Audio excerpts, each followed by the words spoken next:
Well, thank you. I'm love getting to connect with Ben and Melissa, and I particularly love that this is being hosted out of Chicago. Chicago is the home of my first job after business school. I lived in Chicago for 3 years.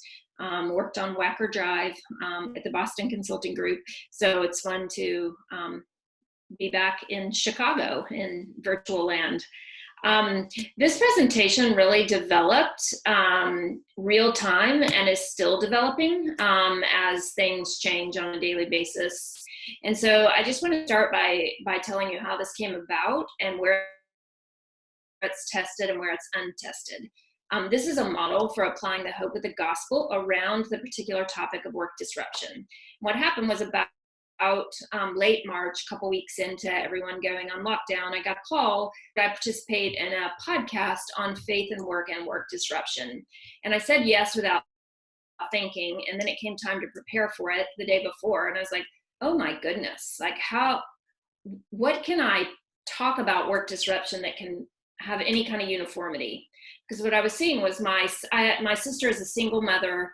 She is a nurse manager on the ICU at a hospital in Detroit, and she's in the COVID unit. So she is, not frontline, kind of 1.5 line, because she's the nurse manager, but she is seeing all this disruption firsthand in the healthcare system and trying to care for patients. At the same time, I had several friends that work in white collar industries adjusting to work from home, had several friends getting furloughed. I was hearing about people on the margins being exploited, people in the, we have a large meat manufacturing plant near where I live, and those people were needing to go to work even if they have fevers. And so how can I make any sense of work disruption? And so I started trying to think through a model. And so that's what I'm going to share with you is the model.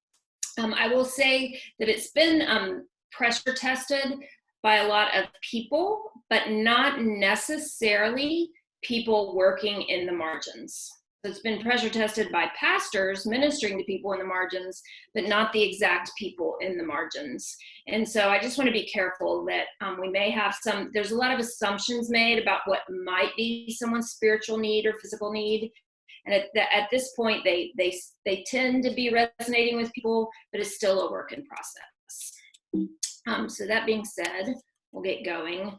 The objective that this was developed is to help church and ministry leaders as well as marketplace leaders plan pastoral care for those who've experienced work disruption. And so lots of people are in the role to give pastoral care, even if they're not pastors. It's really a tool to think through how to think about the gospel based on the pain that someone may be experiencing in their work.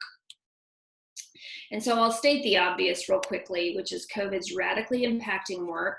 Lots of pastors as well as marketplace leaders are unsure how to pastor the type of work disruption being experienced, and it's changing quickly.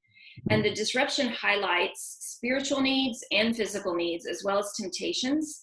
And we would suggest that it's based on the economic flexibility and age of the work, of the person doing the work, as well as the type of work disruption. So we're going to put this on a 2x2 and look at some patterns. And I think if you made it to this call, you probably believe that the hope of the gospel is unilateral, but it's applied differently to different needs. And so this is really just a tool to think through how do you nuance the application. And hopefully if the Holy Spirit and the gospel does its work, no matter what type of work disruption you're experiencing, there's an outward orientation that allows the body of Christ to serve others regardless of their work situation. I also want to mention these slides, as well as an accompanying workbook or worksheets, are available on our website. So you don't need to worry about taking notes about these slides. You can download them right after the session. And so the model of the work disruption really takes into account a couple of factors and then looks at physical needs, spiritual needs, and temptations that could be happening in some types of patterns. And therefore, what message of the hope of the gospel might someone need to hear, and how might the outward love manifest itself? And so let's start with the actual parameters of the model. And so we've put this model into a 2x2 with an x-axis and a y-axis. And so if you're listening in by phone, this might be the part to really key into to try to visualize what we've got on the screen. The x-axis is called the routine work model axis, and it refers to the day-to-day work in one's normal work environment pre-COVID, and so the level of change being experienced.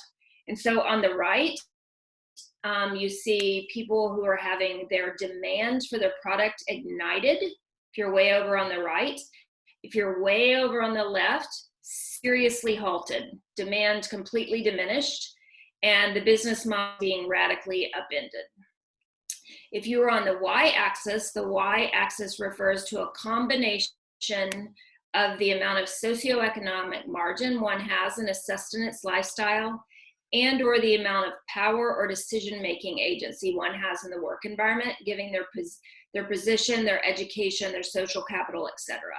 So the y-axis really tends to in some way capture someone's power or agency and socioeconomic flexibility wrapped into one axis. And so what you start to see if you start to think about work patterns along this 2x2, we can start to talk about 4 potential boxes. The lines are dotted between them because people are moving in and out of boxes, and there can be movement across boxes. Someone could be more severely socioeconomically impacted than someone else. So it's not to say there's 4 ways of being. It's rather to say it's a bit of a iterative process, but we are starting to see some patterns. And so if your demand has been significantly increased, but your normal work model is not changed, you might be way far to the right. And if you have socioeconomic flexibility and agency, you would be towards the upper right. So this quadrant I'm circling with my cursor. And chances are, if you're up there, you are probably overwhelmed and trying to keep up. So you might think about the management of a grocery store chain, trying to keep the shelves stocked with the supply of food changed. You might think of Amazon and Zoom management. I mean, were you all on Zoom 10 hours a day before this? I think most people were not. Now a lot of white collar workers are. TV on demand services like Netflix, their demand has gone through the roof. So you think about these areas where there's a lot more demand and there's high socioeconomic agency and flexibility, overwhelmed and trying to keep up. Demand going through the roof with less socioeconomic agency and flexibility. Well, let me just say, some would have said the nurses were up here on the right. Some might say the nurses are starting to slide down as they lose agency over things like when their shifts are they being kept safe, things like that. Down here on the right, still the demand is increased, but perhaps your agency in your work situation or your ability to have power over decisions or your socioeconomic flexibility are more compromised. These folks probably are feeling exploited and trying to progress. And so we saw the walkout by several delivery workers around groceries recently. I think we recently saw an Amazon delivery walkout. I'm feeling exploited, not taking their safety seriously, having to work long hours. The line manufacturers for the masks. We hear people in the meat processing plants now perhaps have fallen into this square. If you start to move down the x-axis back towards, where would be 0 in a typical mathematical model, and if you go all the way to the 0, that would be where the work is completely halted. And so the restaurants that have been required to be closed, the dry cleaners, the retail establishments, maybe they don't have online presence, etc. Demand completely halted. Those people are radically upending their business model and trying to recreate it. And so if you have high socioeconomic and flexibility and agency, you would be towards the top, and you are strategizing with an unclear path. Interestingly, hospital administrators, I used to think they belonged in top right. I've learned they are in top left. They had to cancel all their elective surgeries, which is where they make most of their money. That's their profit generation. So they've been left with the significantly unprofitable part of their business and not the profitable part of the business. So they are strategizing with an unclear path. A restaurant owner, they've lost all their business. although some cities are reopening, but at one point they had lost all their business. And so they are trying to quickly think, how can we get our food delivered? Should we do family packs? Should we do call-in orders? Can we serve alcohol? Will our government allow that? How do we get them delivered? Strategizing, unclear path. You see the arrows represent people are moving between boxes as well. So restaurant owners in several cities are starting to move down this arrow. They're starting to perhaps get below the line of socioeconomic flexibility the longer this goes on. And if you end up down here in this bottom left quadrant, in its most extreme version, you are impoverished and trying to survive. And so let's think about all the dishwashers who are already at the margins, and they've been laid off from all the restaurants or all the hotels. You think about hotel cleaning staff, for instance, already at the margins, now laid off, furloughed, don't have work. And so this is the base of the model. And what we're going to do now is we're going to walk through, if we can start to think these are patterns, what can we learn by understanding these patterns? So you can start to think about whether you're meeting with someone individually or if you're trying to think of groups of people corporately. So if you're thinking about a whole congregation, you might think about, in general, where did my congregation fall before in terms of socioeconomic flexibility and agency, and where might they be moving? So you might start to see people moving, congregations that have never had people in the margins suddenly are pastoring a lot of people on the margins. You might see people have a whole lot more stress around being overwhelmed if they've been in a type of business. For instance, let's say an owner of a dry cleaner, where the way you do business is the same day in, day out, and now you're radically rethinking. Nobody needs their clothes cleaned because they're not wearing them to work. They're wearing pajama pants and one nice shirt. And how are we, and we can't be open anymore, so how can we dry clean their clothes? So you're seeing different types of stress depending on the type of work disruption. You can start to think about movement for individuals or whole entities.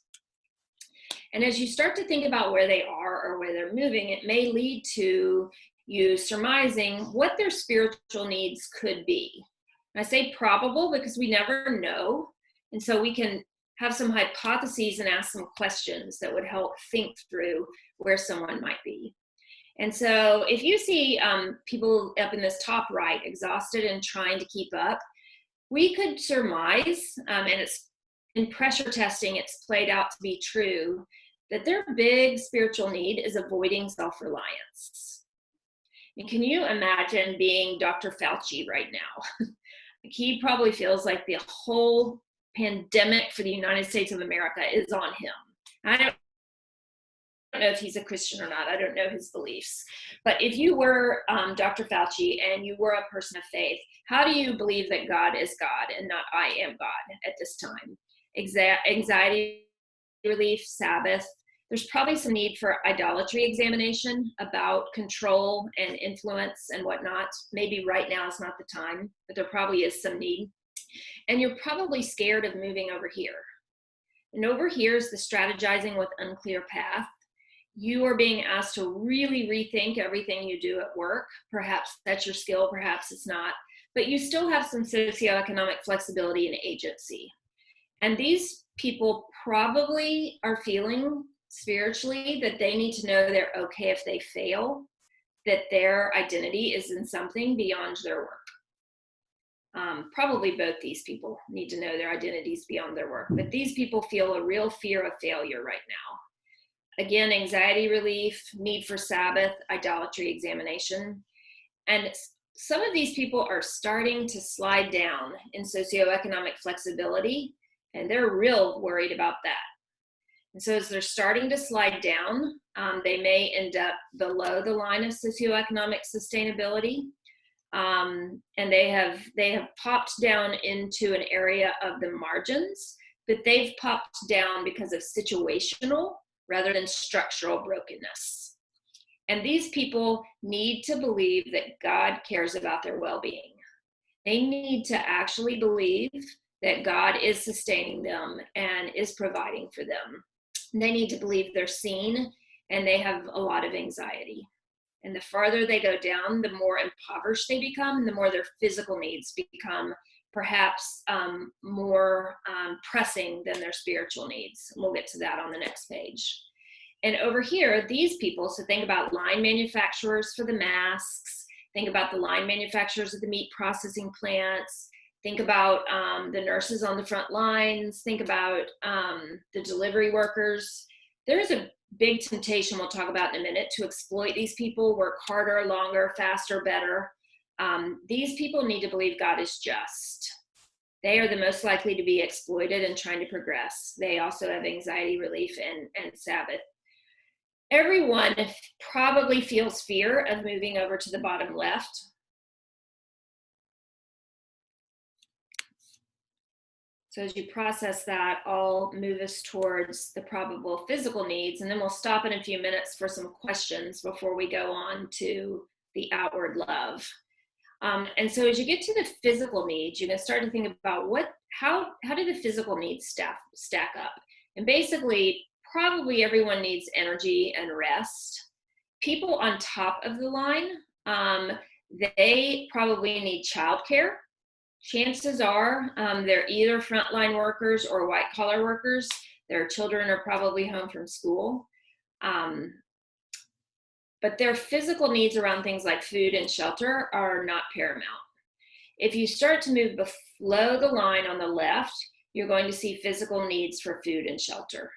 And the further people go down on this line, the more pressing those needs become, perhaps at the highest priority in their life at this time. And then people over here on the right tend to be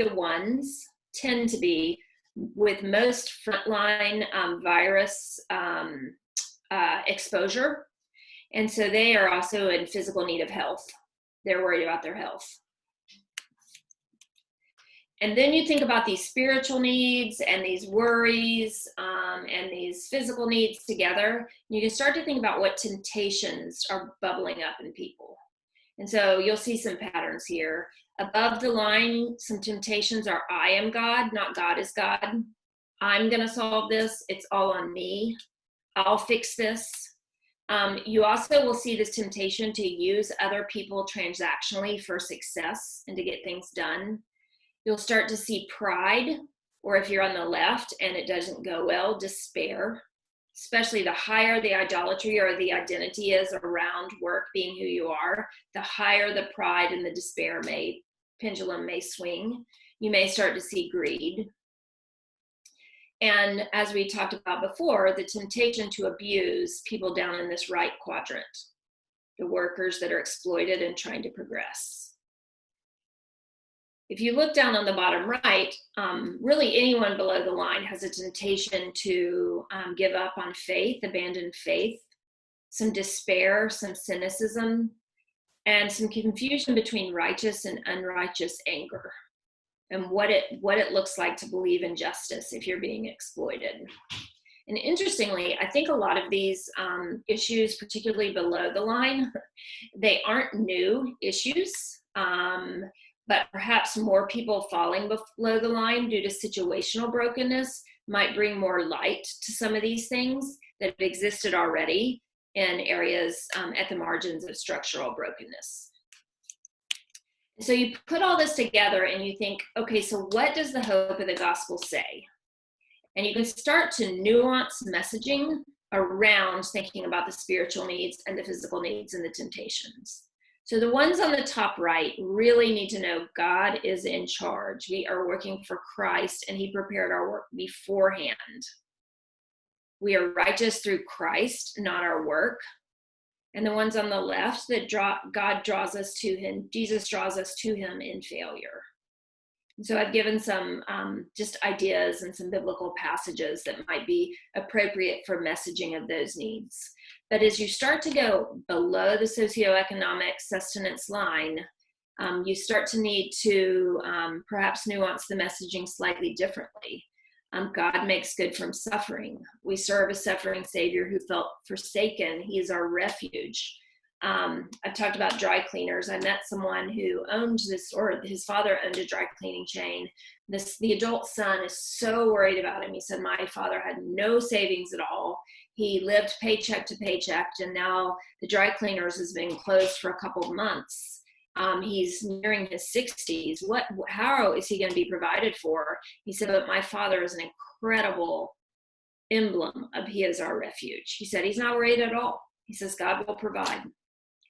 Over here on the right, again, need to believe that we serve a suffering Savior, but also belief that God cares about justice for the needy. And probably both these quadrants need to know that in the new heaven and earth, all sad things will become untrue, that there is a view of comfort and flourishing beyond the current circumstances.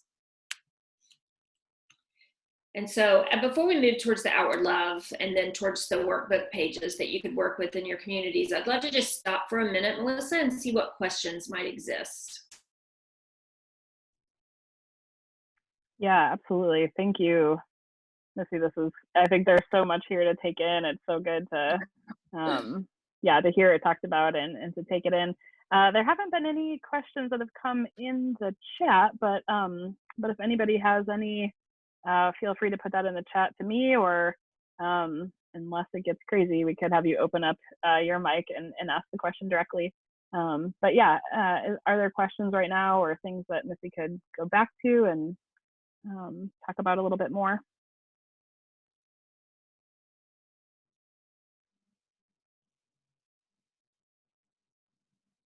I can keep going of how I see this being used, and that might also bring up some more questions. Sure. And just stop whenever you think, Melissa. Sounds good. And so if the gospel, ignites our hearts and sanctifies us and brings out the fruits of the Spirit, we can start to see outward love. And I think the really important part of this model, and I think the thing that people have resonated with, is that every single quadrant has something to share. So I think sometimes if we inhabit maybe white collar world or well-resourced church worlds, we think it's the job of the people up here to be serving the people down here. And absolutely, the people up here need to be sharing in ways that the people down here can benefit in a variety of ways. But I think one thing that's really important is to understand that people that are at the margins, whether they've been there for a while or they've temporarily come to the margins, they have something to share back. So let's talk about this bottom left quadrant. We have so much to learn from people in the bottom left quadrant. People who have been there for a while can really show people new to it a model of reliance on God and not self. But more importantly, they can project up to these people above the line in the overwhelmed and trying to keep up and the strategizing with an unclear path quadrants. They can model resilience and reliance on God, not self, and what that looks like. What do not worry about tomorrow, only worry about today. How does that actually look? It'd be really interesting to platform some folks like that in church right now. They also perhaps have the opportunity, to the extent possible, given the stay-at-home constraints of their locations, to offer childcare or community, particularly to this quadrant over here that's feeling exploited and having a hard time. Childcare, my sister, it's interesting, my sister who's a nurse manager, who is a single mother with 2 boys, she's having to pay over 35% of her salary right now to childcare so that she can get to work, which is crazy, really, to think about how all these frontline workers are paying for their childcare. And by frontline, I mean grocery store clerks, I mean nurses, I mean all kinds of frontline. People above the quadrant really can be thinking about how to offer fair treatment to those below, how to not take advantage of those below who don't have agency in the decision making, how to share base level provisions, how to think about employment assistance. And so if you start thinking about this not on a one-on-one level, but if you start thinking on it on a corporate level, whether a program offered through a church or through a corporation, how can you start to band together as believers to think about sharing financially, to think about offering help with childcare, to think about offering fair treatment, to think about community for the people that are working from home by themselves and live alone and are just desperately lonely. And so this leads to, we've made a workbook so people can go through it in small groups or with ministry teams. And it really reviews the model again for people, but it puts out some questions for self-reflection, organizational reflection, and pragmatic reflection. And so the self-reflection is about where you might have your biases for groups or quadrants you don't know anything about or aren't comfortable with. The organizational reflection is around what is your organization set up to serve and where might their blind spots be that might inhibit them from ministering to other quadrants that they're not comfortable with, but suddenly their people have moved towards. And then pragmatic reflection is what does this change in what you do on Monday? If you're in ministry, how might your sermons be different, your team members be different, the classes you're offering be different? If you're in the marketplace, is there any way you can partner to mobilize the body of Christ to serve the unemployed and the hungry? Can you think about your workplace and how you all could put some programs in to think about these various needs? Can you think about how you incorporate it into your one-on-one interactions? And so we're providing for you some workbook pages to think about your constituents or who you're serving, what their needs are, what their temptations are, and some questions to help you think about how do you find the pain points? How do you find someone's work stress? You can't say which quadrant do you fall in, but you could say, hey, tell me about your work stress. Has your work increased or decreased? What's driving the change? What kind of pressure's on you to perform? You might be even doing a self-diagnosis. Like I'm like, oh, I'm in the top left. No wonder I'm feeling that I'm worried about failing. So what kind of pressure is on you to perform? Do you feel endangered by the virus? Do you feel secure in your housing and your food? How's your childcare working for you? So you can think about this individually or in surveys. Anyway, then you can plan what is the hope of the gospel in the context you're serving. What do you think would be most helpful for you to share? And how can you mobilize and structurally encourage generosity and outward love? So that's kind of an overview of the whole thing, but let's go back and hang out here on the model and see if some questions have arisen. Yeah, that's so good, Missy. I appreciate the questions to kind of think through personally and as well in different groups that we're a part of, whether that's maybe a community group that we lead or even I just think about like some different friends. These Zoom calls are popping up everywhere. I have some different prayer groups. I think about, ways to utilize those tools. Are there any other thoughts that you have? One person asked, if you're not maybe in vocational ministry or have that kind of role where you're maybe counseling people regularly, like what are ways to really utilize this tool well? Maybe I don't know if you've mentioned all. Yeah, I think the first thing is put on your own oxygen mask first.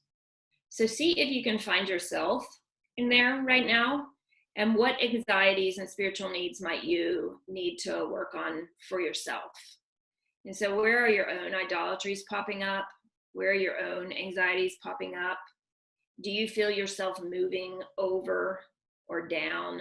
This is causing you a lot of anxiety. Because I think preaching the gospel to yourself will best enable you to have, the encouragement and the power to be able to both empathize and diagnose to help with others. And then I just think people are experiencing a lot of pain. I heard a podcast the other day on comparative suffering. I think Christians in particular. So here's an example. I have a job where I can work from home. Well, first of all, I still have a job. Second of all, I have a job where I can work from home. Third of all, everyone in my family is healthy right now. And we have some socioeconomic flexibility that we're not real worried about food and shelter or things like that right now. And so in terms of the COVID suffering, I've kind of got the lottery, right? In relative suffering, it's not so bad at my house. That being said, I have a senior in high school and a senior in college. They're super sad. They've missed, and then I have one in the middle. They've missed a major milestone that they've feel that they worked towards. They're missing the celebration. They're sad. They want to be sad about it. And for the first 4 weeks, I'm like, don't be sad. We have it so good. We have it so good, right? I mean, look at the grand narrative. Look what the good God's doing. You know, I'm putting it all, restating it all in Christianese. It was like, okay, Mom, I'm still sad. I lost my graduation. Like, and so I listened to this podcast on comparative suffering that was very helpful, which is, I think we as Christians that are trying to engage culture and trying to, you know, really experience the gospel in its fullest by finding joy in our suffering, sometimes are too quick to let it be both and. This is really hard. I'm experiencing pain, other people experiencing pain. Yes, we might not be in the ICU dying on FaceTime with a loved one, or we might not be out of work, but it's still painful.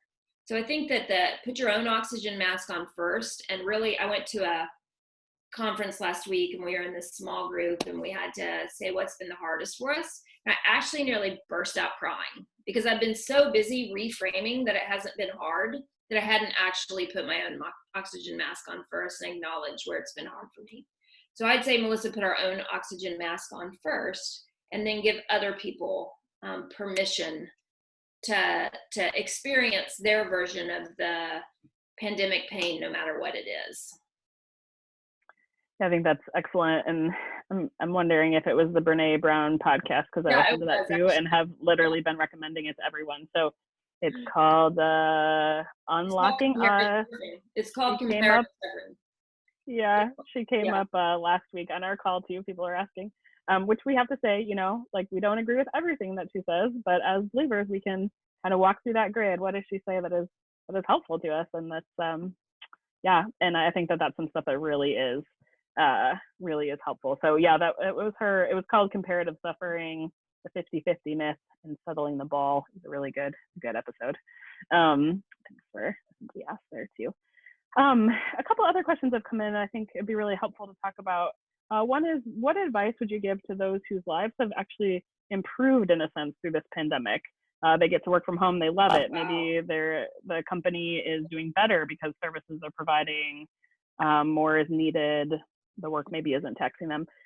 Yeah, how maybe would we counsel them in how to process this? Yeah, and how can we maybe even come alongside people in that kind of place? That's a great question. I don't think, is my screen still sharing? I can't tell. I don't think it is. It is. Okay. I would go to this page of the outward orientation, and I would just try to encourage people to, you know, what is the outward love that you can share based on your pandemic experience? And so can you, if you're doing great, do you have the ability to help someone find a job that doesn't have one? Do you have the ability to offer fair treatment to those that you're likely to extort as your demand goes up? Can you get proximate to some people that are not having your experience? Can you get proximate with some people who are on the margins and learn about their pain and learn about how you might enter it? So I would say focusing on kind of missional outward love would be my recommendation, is how we're trying to counsel people really having a positive pandemic experience. Wow, that's good. That's helpful. Yeah, I love the outward focus of this model too, that it's not just about how we think about what we're going through, but about what others are going through as well. A couple more questions are, let's see, have come in, maybe kind of on the other side. If the pandemic is extenuated and the economic realities are depressed for a longer period of time, do you have thoughts on maybe how you anticipate the model could change or adapt? Does sort of the length of time that we're going through this maybe impact how we think about this?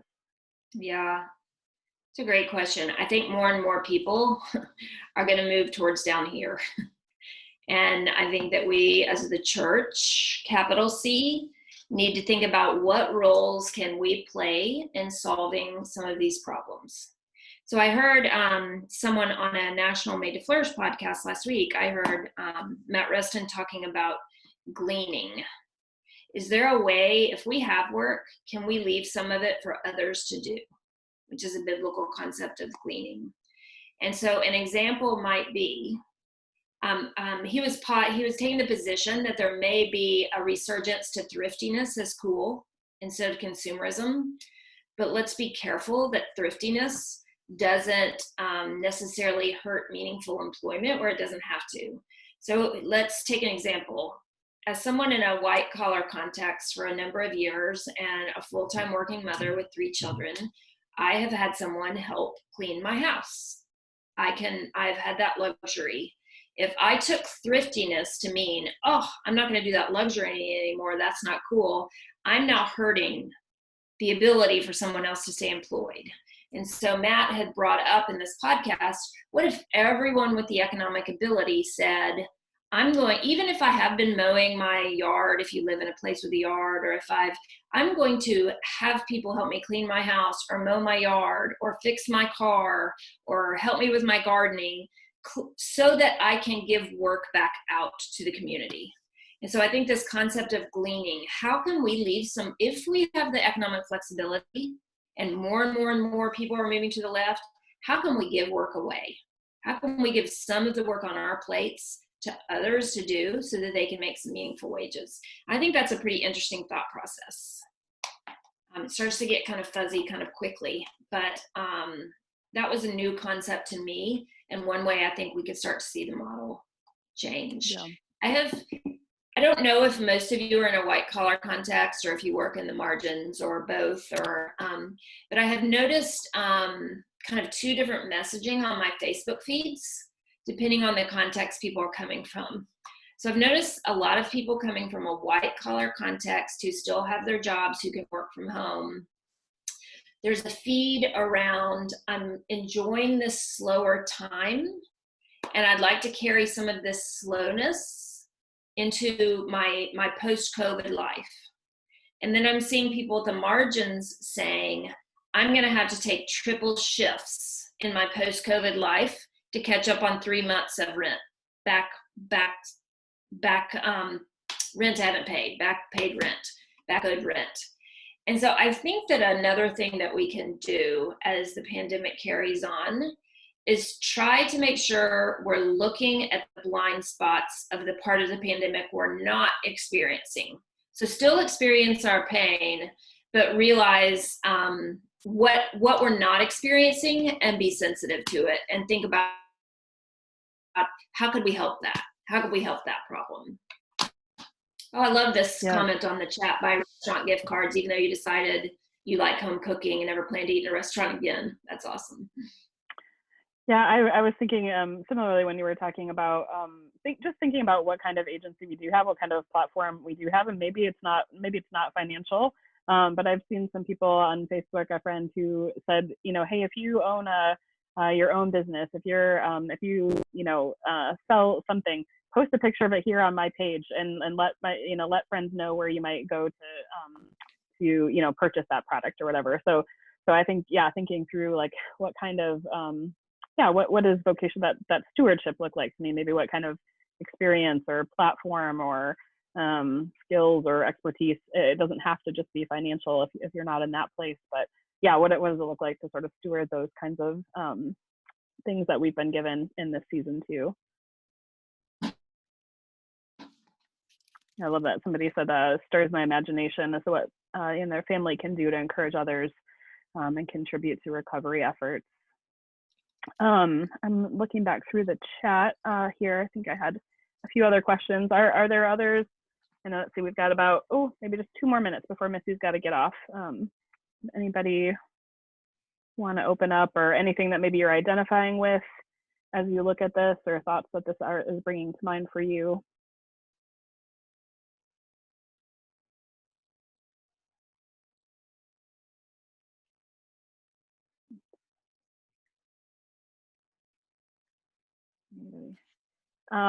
There was a question about thoughts on reopening kind of the economy as where we're at earlier, based solely on economic reasons, since a lot of people are unemployed and suffering. I think maybe without getting into the politics of that, I don't know if you have any thoughts in that area. Oh, so hard. I live in a state that's being very aggressive about trying to get open, but I live in the county that's been the most impacted by the virus within the state. So even though I work out of New York, I actually live in Nashville. So I got a text from probably a 35-year-old a couple weeks ago, and she'd been in our year-long intensive that I used to teach in my old job. And she said, my job is requiring me to come back to work, and I'm scared of getting the virus. Is there anything I can do? The only reason you can't, you know, when I was like, gosh, I have no idea. This is above my pay grade. I think that we're going to have a lot of issues in reopening around varying people's level of safety, yet organizational leadership's priority to steward an organization. And that's what's been asked of them by their board of directors or by and how those two can be married together. And where do reasonableness and facts versus emotion play out in all this, right? Some people could say, I'm not comfortable going back to work until there's a vaccine, right? Well, that might be a couple years from now. So how does an organization do? What do they do? And so I think what we need to be thinking about is, and I mean, clearly I'm not an epidemiologist or any global health expert of any kind more than reading the exact same stuff on my Apple News feed that you all are reading. But, you know, I think as thoughtful Christians engaging it, I think we need to be asking, how are we protecting the most vulnerable? And how are we, and I think that's a big question. I think it's the most vulnerable economically. I think it's the most vulnerable disease-wise. I think most vulnerable has a big definition. Yeah, I think that's really well said. Thank you, Missy. And I think what this just continues to show us is that this you know, what we're talking about, what we say all the time in our faith and work you know, spheres that we talk about, is that there is a gospel grid to view this through. This is not, you know, what we're going through. Our work is not something that's separated out from our faith in Jesus Christ and what we do on Sunday. And so to keep bringing these things together to help us think Christianly about this isn't necessarily going to yield black and white answers. That isn't maybe the point, but the point is really to ask better questions, to make sure that we're asking these kinds of questions through any decisions that we're making, and filtering it through that grid. So thank you, Missy, so much for helping us to do that. Yeah, today as we kind of wrap our minds around work disruption in such huge ways, but then also how we can think about it individually. And I went ahead and Ben put it in the resources that she mentioned in this deck. I copied it and pasted it again in case anybody missed it, came in late. There's a workbook. There's these slides are available. So yeah, really looking forward to digging into it more, and want to be sensitive to your time and say goodbye, let you move on to your next thing here. But thank you so much, Missy. Really appreciate it. Great to have you with us today. Yeah, thank you all. Great to see you. And I hope that you are all able to enjoy the session tomorrow. Bye. Absolutely. Right, bye, Missy. Thank you. Thanks, Jenna, Melissa. Yeah, absolutely. Yeah, well, thanks so much for all who tuned in today. Let's see, I'm gonna maybe, how do I stop sharing the screen? There we go. Yeah, thanks so much for your questions and for engaging with this. Like I said, you can get that information through that website. There's a lot more actually information too that City to City has been putting together, and Missy went ahead and put her email address if you want to follow up on any questions there. So yeah, thanks so much for being with us. If you want to tune in to the webinar, there's another one tomorrow at 12:30. You can get that on our website, faithandworkchicago.com. But yeah, it's been great to have you. We'll be back here same time, noon, next Tuesday, with another friend who is a counselor and is going to talk to us some more about these mental health issues and our work disruption. So thanks so much for everyone for coming. Great to see your faces and read your names, and see you in the chat.